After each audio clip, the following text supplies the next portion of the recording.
vision is ever clear. 190 proof. 2020.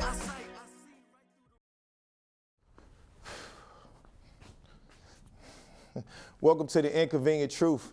I'm your host, T.D. Stroman III, that is. And we got a hot 30 minutes of TV for you, man. First and foremost, we got my man Valentino Lucas, actor, host, model. He gonna sit down on the couch with us. Also, we gonna check in with my uncle V.I.P Ty live from the alley. You never know what's gonna happen with that. Also, we got that crucial conversation. You know we like to talk substance here on the Inconvenient Truth. So we got my lady, my good friend, Anne Lise Quinn. She gonna come in here and talk about some of the community stuff, talk about some of the pros and cons of nonprofit and how you can help out with the nonprofits in your community. Then you also know I'm gonna make some people upset a little bit because we're gonna take it from the sideline to the suite. You know, that's my specialty. But before we get there, remember, the moment of truth at the end. We're gonna talk a little bit about brotherhood because it's something that's going down in October. I wanna see if this generation will understand where I came from when I was just 15. The truth begins now.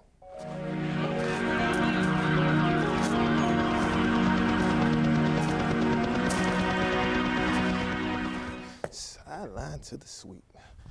Welcome to the Sideline to the Suite. I'm your host, T.D. Stroman III, and some of y'all might wonder why I came up with a segment like this. Well, I'm a former executive of a D-League team, and I'm also a former player. Didn't play far, but I played.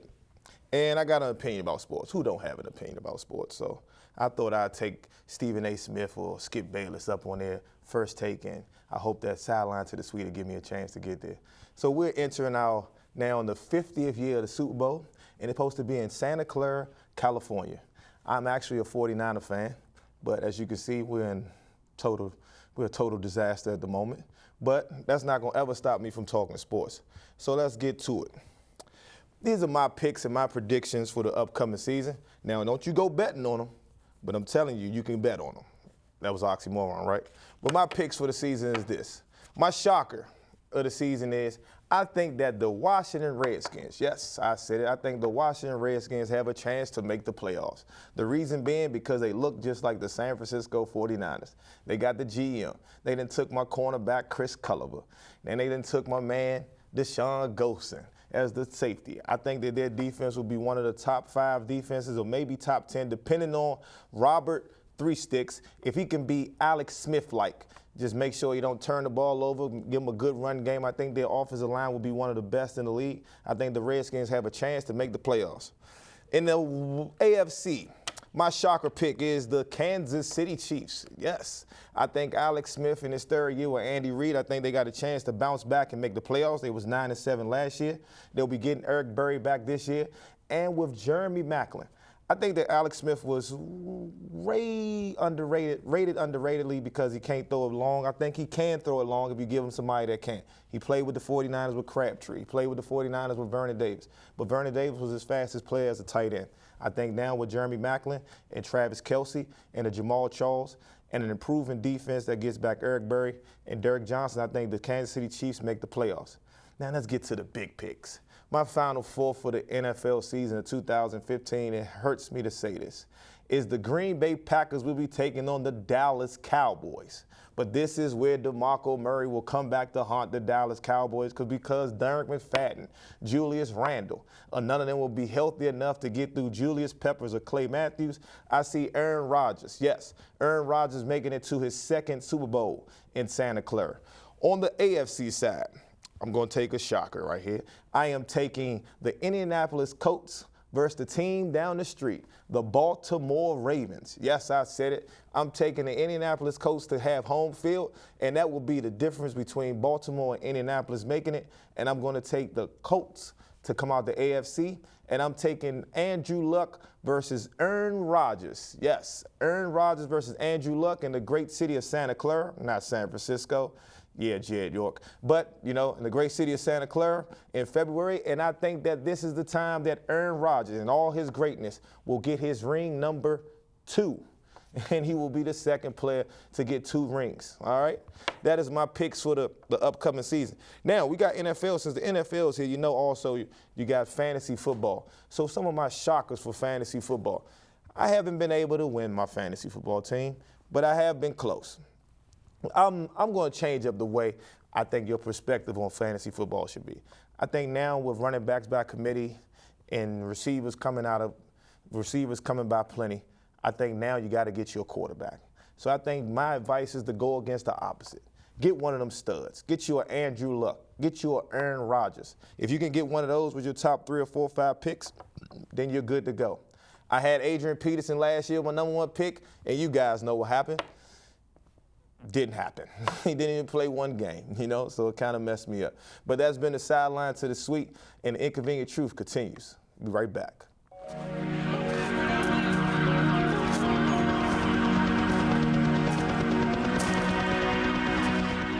Welcome back to The Truth, and let's get to some conversations of substance. In our crucial conversation, we'll be talking about some of the pros and cons of community work, and my special guest today is from Cornerstones. She's the Data and Strategic Initiative Manager, Miss Anne Lise Quinn. How you doing? PhD, I'm sorry. Oh, thank you. I am very well, thank you. How are you? I'm doing fine. It's been a lot of inconveniences to get this show back on, but I am here, and we're going to tell some truth, and I'm glad you're here on the couch. Thank you. I mean, we actually work together, so we do a lot of good things here in the community of Fairfax and Virginia. So tell the people a little bit about what you do here in the community. Well, I work with Cornerstones, as you say, as the Data and Strategic Initiatives Manager. And one of my key roles is to make sure that the programs that we implement as an organization that is serving largely the homeless and low-income community, they're responsive to the needs of the people that need our services. So one of the things that I need to do is make sure that those who are closest to the problems are having their needs addressed. And so I look at the programs we have, I look at the data that comes out of it, and just to make sure that we are doing things that make sense for people. They're not programs that we design because we think that's what people need, but we actually give people what they need so that they can enter society feeling that they have access to the things they need to prosper and live healthy, connected lives. And how long have you been doing that? How long have you been in that field? I have been with Cornerstones for just over a year and a half. Over a year and a half. How long have you been in the Virginia area? 4 years. 4 years. Can you tell my audience a little bit about yourself and where you come from and your background and your hometown? I am from Belfast, Northern Ireland. I grew up there many, many moons ago, but I have spent most of my adult life overseas working with nonprofits in the international relief and development sector. Yes, I've always been strongly motivated by issues of social justice and doing what I can to make sure that people in our community, wherever that be, overseas or here, have opportunities that enable them to feel self-sufficient and have the dignity of work and being able to raise their families and work also to dispel some of the issues that keep people apart. In Ireland, I was working with a number of agencies that were doing ethnic reconciliation between what are the two sides of our community, which is the Catholic or Republican versus the Protestant or Loyalist, and working to support all of those who were working to bridge the divide. If you had an opportunity to get that fight, or really it was in a perfect world, you could fight that issue every day, what issue would that be for you? I think for me, having lived overseas and in war situations and in incredibly poor countries, I think the greatest injustice is that there is poverty in this country. And even with the work I've done with Cornerstones, knowing that a big chunk of our population need maybe once, twice, 3 times the services of an organization like Cornerstones in order to get through from day to day, from week to week, from month to month. Anyone who, I think in the United States of America, has to make a decision between feeding their children and paying utilities is in a situation that is, abhorrent, I think, to me, and it makes me very sad. and I worry about the fact that people cannot afford to live on basic minimum wage here. And people are working 2-3 jobs in order to survive, and because that has ramifications for every other aspect of their life. And I believe that, you know, as a community, we need to own poverty, and we're only as strong as our weakest link. And if our weakest link are people that are struggling to survive and raise their children and give them opportunities, then it is our duty, everybody's duty in our community, to work to make that better, give people access, create a more equitable world for people. And I have to say, I do like being in Fairfax, because I see that Fairfax is really moving toward issues of equity. Yes.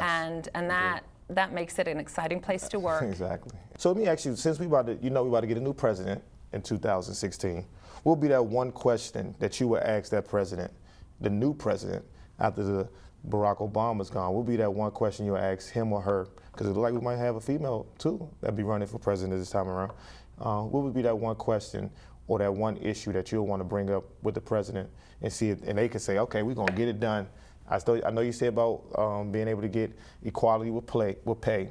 Now that's a real good issue. But what's something that you think could be done feasible right now, and you can ask the president, the new president incoming, that you can hope they can get done? Well, I suppose it depends who's going to be president. Oh, okay. But if it's Donald Trump, let's say if it's Donald Trump. Won't even ask Donald Trump? Well, yeah, if it's Donald Trump, then I would ask him to rethink everything he has put forth in his lead up to the presidency, and perhaps get some input from people who work at the ground level, and trust other people in the community to lead him to actually bring America into a place that is really a place that people will continue to want to come and not fear coming. And I think that I would also tell them to raise the minimum wage. Raise the minimum wage. They definitely have done that in California. I think it's supposed to be going to $14 or $15 in California. That's just amazing. And I think 15 is that's the bare minimum. The bare minimum. You'll be a great mother. I'm glad to be your child. But Anne Lise, before we get going, like the name of the show is The Inconvenient Truth. And quickly, what would be something like name me or tell me a quick story about an inconvenience that you personally or something around you that eventually you embraced and it got you to the truth of a situation? Well, when I was doing my research in Malawi many, many moons ago, I spoke with an elder in the village that I was living and studying, and I asked him a question related to how he reflected on the number of foreigners that had come through, whether they were missionaries or teachers and that sort of thing, who had come through northern Malawi. And I asked him, what did he think, if anything, was one of the primary differences between in the culture of the people he saw come in and the culture that he was part of. And he said, I believe that you, and I think he just meant the general you, focus a lot on your rights, and we try to focus more on our responsibilities. Wow. And that really struck home for me, because I think it's important for us to recognize the rights of other people, but I think we also need to recognize that we have responsibilities to other people too. Exactly. And that's what makes us human, and that's what makes our society strong. Hey, I've talked to a lot of generations that's older than me. They say it all the time. It seems like we've become a country and a generation of entitlement. Right. And that might be what was the guy from Maui? Malawi, yes. The guy from Malawi said? Yeah, Malawi. Hey, rights and responsibility. Sometimes you got to be responsible before you can get your rights. Absolutely. But Anne Lise, thank you so much for the time. You're welcome. I appreciate it with them beautiful blue eyes. Thank you. And we'll be right back with The Inconvenient Truth. We'll be checking in with my uncle V.I.P Ty, live from the alley. you never know what's gonna happen there. The Truth will be right back.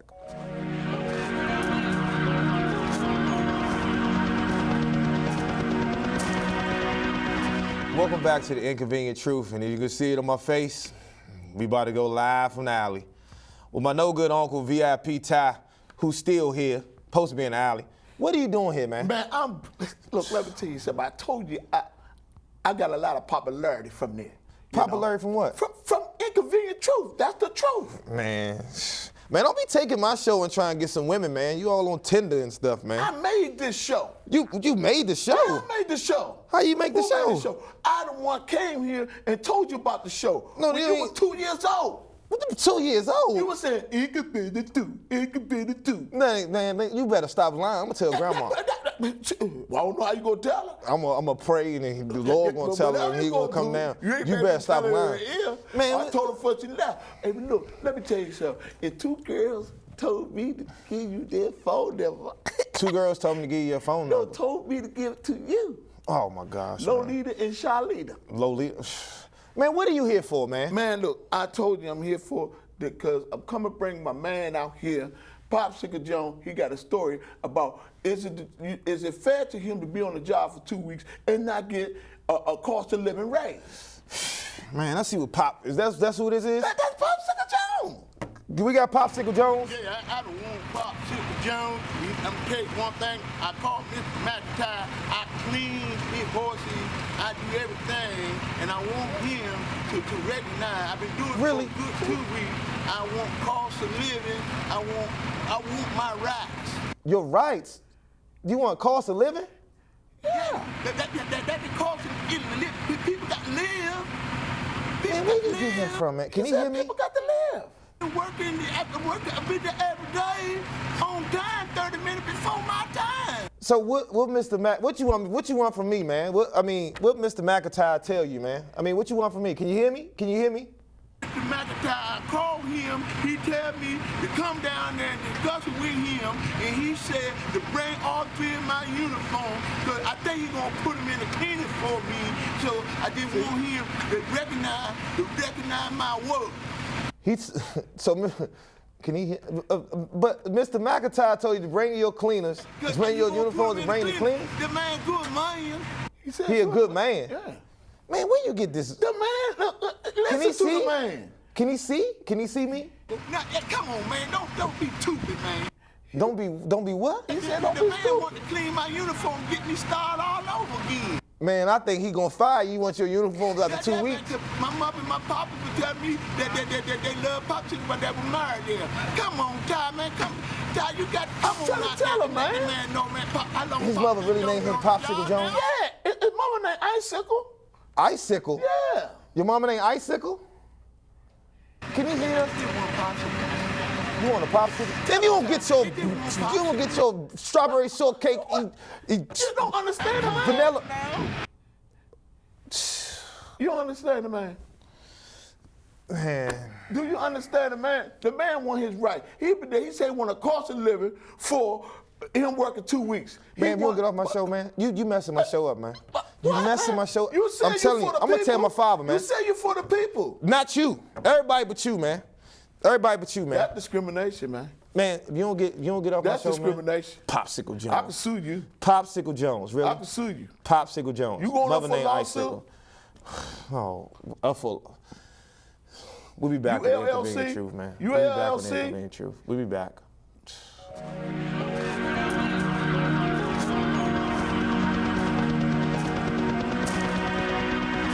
Welcome back to the Inconvenient Truth. You know me. I'm T.D. Stroman III. And I got some eye candy for the ladies. My man Valentino Lucas. How you doing, big brother? Don't leave me hanging now, good, man. man. You know what I'm saying? T? I ain't seen you since last June, man. been When we a was long time. I was Dr. Luke. Yep, Dr. And Luke. who was you? Who was you? Man, who was it? Lex. Lex. Yep, And I was Lex. if you people don't know, we was in the DC Black Theater Festival together, and we did a play called Whisper. Yeah, Whisper. And it was a relationship based, so I had to get the ladies a little bit of eye candy for my man. sure, But man, I for ain't sure. seen you in a year, so what's going on with you, big brother? I know you always doing something big. Yeah, man, a lot of things been going on. recently, like 2 days ago, I just hosted an international pageant. You know, it's called the Miss Intercontinental United States pageant. I hosted that, and I've been producing this talk show. It's called The Maintain Show. Okay.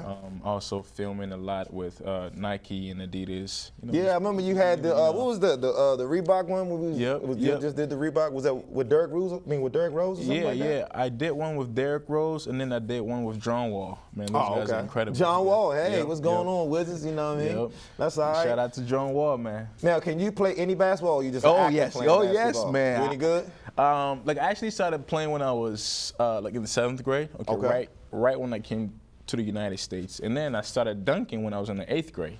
Oh so, man, you got some footage? Oh yeah, I do. Okay, all right. I believe. I can send you guys to the show right now. Yeah. So who your favorite player then?